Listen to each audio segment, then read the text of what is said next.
So hi guys, आज होळी आहे आणि होळी आम्ही आमच्या घरी कधीच होळी सेलिब्रेट करत नाही. होळीचा असा महत्त्व आहे की आपल्या अंदरच्या जे निगेटिव्हिटी आहे ते जाळणे आणि पॉझिटिव्ह लाईफमध्ये पॉझिटिव्ह गोष्टीवर फोकस करणे.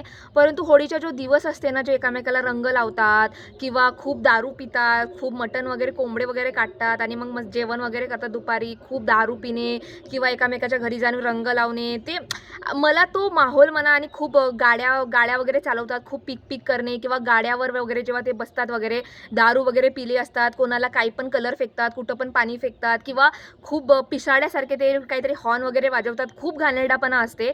मला हा होळी सण ना खूप चांगला आहे, मला आवडतो होळी सण. पण होळी सण ना, जेव्हा मी हळूहळू मोठी होत गेली ना, मला ह्या होळी सणाबद्दल नफरत व्हायला लागली. कारण की एवढा घाणेरडा पण चालू असते, जिकडे तिकडे दारू पिणारे लोक कोणालाही कोंबडे काढत आहेत, बकरे काढत आहेत आणि एका जीवाला काढून मस्त एन्जॉय करत आहेत.